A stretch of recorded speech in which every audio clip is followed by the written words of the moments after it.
पाकिस्तान पर एफएटीएफ के grey list में जाने का खतरा। अगली खबर में देखिए, पाकिस्तान वित्त मंत्री मोहम्मद औरंगजेब ने जताई आशंका, कहा बगैर किसी जांच रेगुलेशन के वित्तीय लेन देन हो रहा है।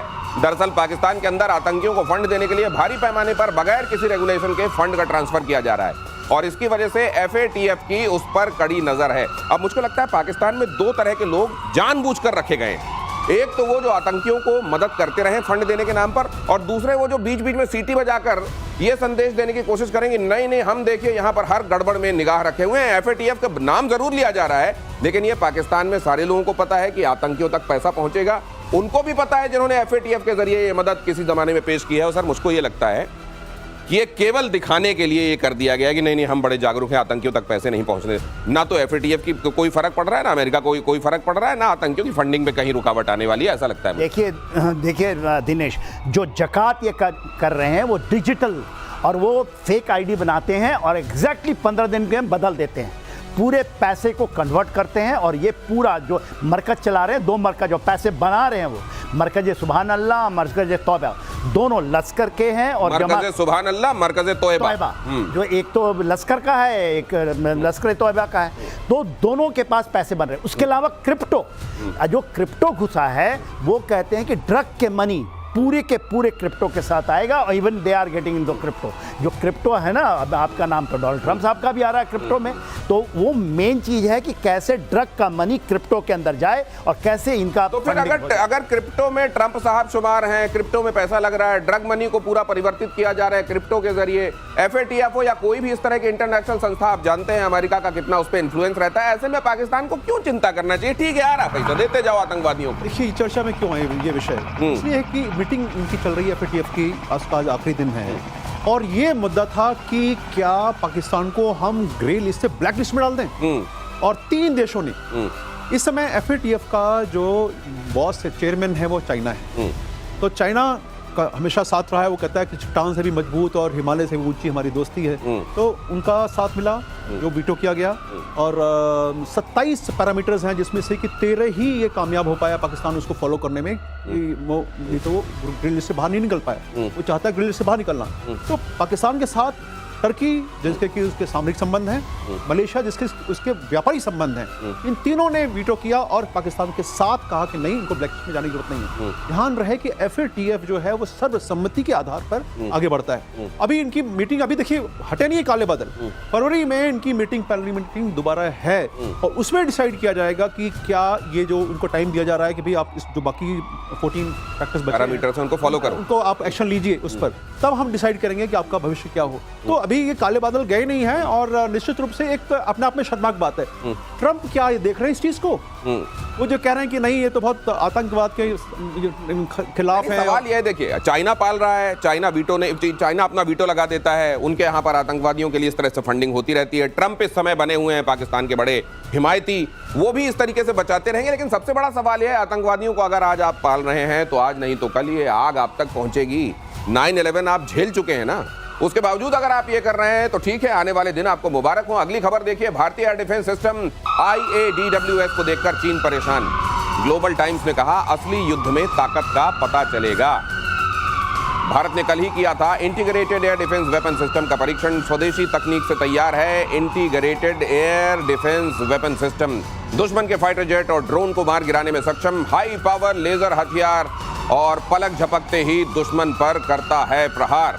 ये जरा इसके बारे में और अच्छे से और विस्तार से समझते हैं, और कैसे हमको और ज्यादा मजबूत बनाएगा ये।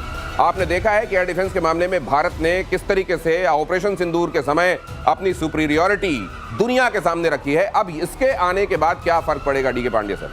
देखिए बहुत महत्वपूर्ण है कि ग्लोबल टाइम्स अगर रिएक्ट कर रहा है, इसका मतलब बात में कुछ दम है। क्या दम है? जो कोई देश नहीं कर पाया, किसी ने भी अपने एयर डिफेंस वेपन सिस्टम में लेजर का प्रयोग नहीं किया था।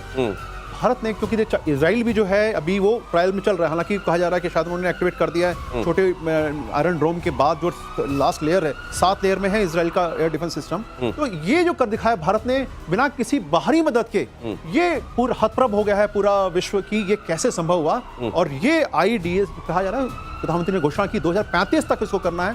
2 साल में जो फर्स्ट टर्म है इसका, 2 साल में जो करना है इनको, जो कुशा प्रोजेक्ट है उसको लागू करना है। और एक हमारा जो सिस्टम बन रहा है S-400 के आधार पर, वो हमारा S-500 है, इनको एक्टिवेट करना है। उसके बाद सेकंड फेज और थर्ड फेज में हम जाएंगे AI और इमेजिंग टेक्नोलॉजी के सहारे हम किस प्रकार से अपने मारक क्षमता को बढ़ा सकते हैं। और भी जो ट्रायल्स हुए हैं इसमें एक साथ 3 टारगेट जो डिस्ट्रॉय किए गए हैं। 2 हाइपरसोनिक यूएवीज थे, हाइपरसोनिक मतलब क्लोज टू हाइपरसोनिक, और तीसरा था इनका क्वाडकॉप्टर। ये देखिए क्यों इनका जिक्र किया जा रहा है। आप ये जो कह रहे हैं सर कि एक तो ये मजबूती है भारत की, भारत ने ऑपरेशन सिंदूर के दौरान दुनिया को बताया है कि वो किस तरह से कैपेबल है। और अगर चाइना ग्लोबल टाइम्स से कह रहा है कि देखिए एक बहुत महत्वपूर्ण लीप है, तो आपको ये समझना चाहिए कि कितना महत्वपूर्ण कदम भारत की सुरक्षा के हिसाब से ये है। जनरल सिन्हा, देखिए जो मेन इंपॉर्टेंट चीज है, 15 तारीख को अनाउंस करते हैं सुदर्शन चक्र, मिशन सुदर्शन चक्र। भारत के प्रधानमंत्री ने लाल किले की प्राचीर से ये बात कही थी। 8 दिन के अंदर में इंटीग्रेटेड वेपन सिस्टम जो आप करते हैं, air defence integrated weapon system, और लेजर ठोक देते हैं, तो ये 8 दिन में तो हुआ नहीं होगा। तो आप सोचिए, पैर के जले तो जमीन गिर जाएगी। और बात ये है कि लेंथ एंड ब्रेथ पूरा इंक्लूडिंग मैरिटाइम डोमेन के अंदर में 140 करोड़ जनता के लिए ये बन रहा है।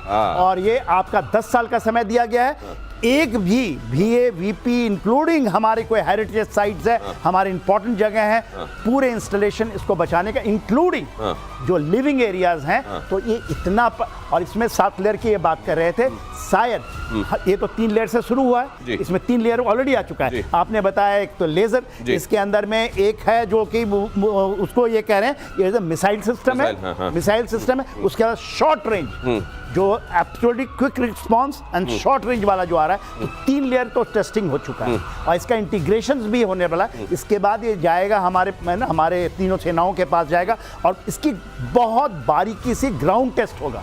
अभी तो केवल हमारे फ्लाइट मोड का ये हुआ है, एक टेस्ट हमने एक दिखाया है पूरा, और विश्व आश्चर्यचकित। 8 दिन के भीतर अगर इतने स्पीड से भारत ये काम कर रहा है, इसका मतलब ये तैयारी पहले से चल रही थी। इसलिए भारत जिसको कहते हैं is hitting the ground running, मतलब आप पहले से तैयारी कर रहे हैं और आप जैसे ही आए आपने 8 दिन के अंदर भारत के प्रधानमंत्री ने जो कहा उसका एग्जीक्यूशन शुरू कर दिया है। भारत के महत्वपूर्ण इंस्टॉलेशंस, भारत की महत्वपूर्ण बस्तियां, जहां जहां पर जनसंख्या घनत्व है, उन तमाम जगहों को सुरक्षा देने का काम ये चक्र करने वाला है। और इस समय जिसकी बात भारत के प्रधानमंत्री हमेशा करते हैं, स्पीड और स्केल बड़ा कीजिए और तेजी के साथ कीजिए। भारत की डिफेंस जो सर्विसेज हैं वो ये दिखा रही हैं कि हम इसके कैपेबल हैं। और इजराइल भारत की दोस्ती से एशिया में एक नया समीकरण उभर रहा है। मेक इन इंडिया के तहत रक्षा क्षेत्र में नई उड़ान, इजराइल के साथ मिलकर और हथियार बनाएगा भारत।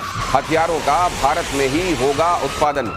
बहुत सारे हथियार ऐसे हैं जो इजराइल के साथ, और इजराइल आप जानते हैं करगिल की जंग रही हो या महत्वपूर्ण मौके, इजराइल ने एक महत्वपूर्ण साथी के तौर पर भारत का हमेशा साथ दिया है। और इसलिए रक्षा क्षेत्र में जब दोनों मिलकर काम करते हैं तो ये बहुत बड़ा मैसेज भी होता है। मैसेज क्या होता है और ये जब कल्मिनेट करेगा तो भारत को किस तरह की मजबूती मिलेगी, आइए समझते हैं सर। देखिए, स्पाइक का नाम आपने 2 दिन पहले बताया था, जो हमारा एंटी टैंक जो डिफेंस सिस्टम है वो आ रहा है। जो स्पाइक के लिए जो हमने लेना था, इसके अलावा देखिए ड्रोन्स के अंदर में सर्चर है, हेरॉन्स है, और इसके बाद वो हमें और वो पूरा का पूरा DRDO और वहाँ की जो कंपनियां हैं उसके साथ में मिलके हम भारत में बना रहे हैं। और ट्रांसपोर्ट और टेक्नोलॉजी नहीं है, हम ज्वाइंटली इसको विकसित कर रहे हैं। तो इतना बड़ा इंटीग्रेशन जब आपको मिला है, और खास करके उनके पास कटिंग एज टेक्नोलॉजीज हैं, हमारे पास कटिंग एज, हम जो बनाएंगे दोनों यदि मिल जाते हैं तो हम इतनी ज़्यादा निकलेंगे कि जिसके अंदर इसकी तोड़ नहीं रहेगी दुनिया के पास। चाहे वो इंटीग्रेटेड एयर डिफेंस सिस्टम हो, चाहे आपके एंटी टैंक वेपन सिस्टम हो, चाहे आपका AD सिस्टम है, जो चीज़ भी है। वो जो मदद मिलती है पाकिस्तान को सर, चाइना से मिलती है या टर्की से मिलती है, और भारत अपने जिन मित्रों के साथ इस दिशा में काम कर रहा है, कंपैरिजन में आप इसको कैसे देखते हैं? देखिए, मैं एक और चीज़ जोड़ दूं, पहले प्लीज जिक्र किया कि अभी ये चर्चा में क्यों आ रहा है कि इजराइल हमारे साथ, और हम बहुत सारे प्रोजेक्ट चल रहे हैं, छोटे मोटे 1-2 नहीं, बहुत प्रोजेक्ट चल रहे हैं। लेकिन अभी जो रैम्पेड मिसाइल के बारे में हमने ऑर्डर प्लेस किया है, वो बेसिकली मुद्दा ये है कि उसको हम भारत में बनाने जा रहे हैं। हालांकि वो कोविड के बाद से हमारे पास ये मिसाइलें आई हैं और हमने ऑपरेशन सिंधु में इसका बहुत प्रयोग किया है। अब जब भारत में बनेंगी तो नेचुरली जो TOT होगा उसका हमारे लोगों को और कामकाज मिलेगा, नौकरी मिलेगी। लेकिन क्योंकि इजराइल इसमें डिस्टर्ब है, वहां पर अगर हम तैयार करते हैं तो वो सप्लाई चेन प्रभावित है, हमें सबको पता है। तो सप्लाई में हमें देर होती है, लेकिन हमारे पास क्योंकि ऑपरेशन सिंदूर चल रहा है तो इसलिए हमें जरूरत है कि मिसाइलें हमारे पास हों। तो ये बहुत महत्वपूर्ण हो जाता है। जहां तक बात है कि जिस प्रकार से चाइना को मदद मिल रही है, चाइना और टर्की मदद कर रहे हैं, वो मदद में और इस मदद में अंतर ये है कि भारत इसमें कंधे से कंधा मिला के स्वयं क्रिएट करने का प्रयास कर रहा है, क्योंकि चाइना जो रेडीमेड मसाला दे रहा है और उसको एक टेस्ट बेड की तरह यूज करना चाहता है कि जैसे आपने देखा कि PL-15 और बाकी जो उनके HQ-9, 16 में यूज किए गए, वो चाहता था कि इनका परीक्षण हो, वो पाकिस्तान को दिक्कत करना चाहता है। तो ये बहुत बड़ा फर्क है जब पाकिस्तान को इस तरह का कोई कहीं से कोई देश मदद करता है, जैसे चाइना कर रहा है या टर्की कर रहे हैं, तो असल में वो अपनी मशीनरी दे देता है ना, तो उसके ट्रेनिंग के संदर्भ में उतना काम किया जाता और वही आपको दिखाई देता है। और वहां के लोगों का स्किल तो खैर अपने आप में सवालों में है ही। जब आपका कनेक्शन ही उस धरती से उतना नहीं होगा तो आप केवल दिखावे के लिए कितना वो कर पाएंगे जो असल में अंदर से उभरने वाली चीज होती है। और भारत में इसीलिए आप देखते हैं भारत की सेनाएं इसलिए वो कर पाती हैं क्योंकि यहाँ की मिट्टी उनकी रगों में बहती है। और भारतीय वायुसेना 6 airborne early warning and control विमान खरीदने वाली है। कैबिनेट कमेटी ऑन सिक्योरिटी ने 19,000 करोड़ रुपए के डील को मंजूरी दी है।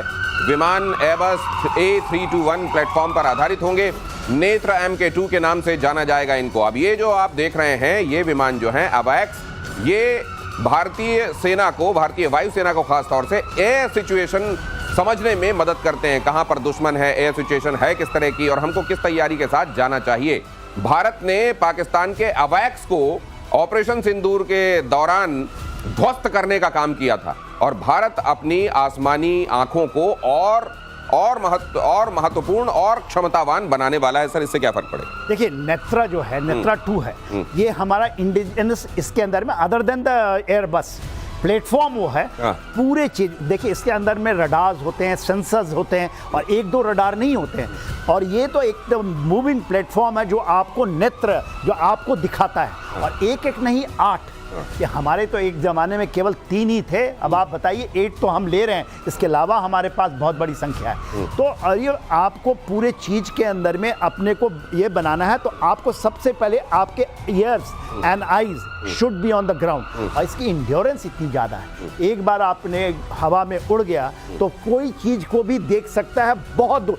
पाकिस्तान को तो लेंथ एंड ब्रेथ पूरा, इवन चाइना के लेंथ एंड ब्रेथ देख सकता है, इंडियन ओशन रीजन में देख सकता है। यदि 8 मतलब आप ये कह रहे हैं कि इसमें जितनी मशीनरी लगी हुई है अदर देन दी एयरक्राफ्ट इटसेल्फ, वो सारा भारतीय, हमारा डोमेस्टिक है, हमारा स्वदेशी है। अगर ऐसा है इससे कितना फर्क पड़ता है डीके पांडे सर, क्योंकि आप एयरफोर्स रिप्रेजेंट कर रहे हैं यहाँ चर्चा में, मुझे ये बताइए कि ये विमान कोई भी हो सकता है या ये भी सोच समझ कर लिया जाता है? देखिए बहुत महत्वपूर्ण है कि हम रियल प्लेटफॉर्म यूज कर रहे हैं, क्या वो कैपेबल है सस्टेन करने के लिए आवाज में एंडोरेंस उसका होना चाहिए, नंबर 1। नंबर 2 वो उसमें वो सारा साजो सामान आना चाहिए ना, रडार सिस्टम वहाँ पर आना चाहिए, प्रोसेसिंग सिस्टम आना चाहिए, वहाँ पर ऑपरेटर बैठेंगे जो कि कंट्रोल, देखिए अर्ली वार्निंग नहीं है, कंट्रोल सिस्टम भी। कंट्रोल मीन्स कि आप कंट्रोल कर रहे हैं पूरे एयर सिचुएशन को, मतलब आप लड़ाई लड़ सकते हैं। तो ये सुविधा के लिए जरूरी है कि उतना वॉल्यूम हो, स्पेस हो। अब महत्वपूर्ण ये है कि ये क्यों हमारे लिए जरूरी है। सबसे बड़ी बात यह है कि ये बहुत लंबे समय से भारतीय वायुसेना इसकी प्रतीक्षा में थी कि हमें अवैक्स मिले जाएं, early warning system, aerial platform मिलें, क्योंकि हमारी जो डिटेक्शन कैपेबिलिटी है वो इन्हांस हो जाएगी। दुश्मन हमारे पर कब प्रहार करेगा हमें पहली खबर मिल जाएगी तो हम चौकन्ने हो जाएंगे। एयर डिफेंस ये कोई भी ऑपरेशन हो उसमें रिएक्शन टाइम बहुत इंपॉर्टेंट होता है। तो वो देखते हुए ये जरूरी है कि ये हमें उपलब्ध हो और उसके मदद से हम आगे उनके ऊपर मारक क्षमता को बढ़ा सकें।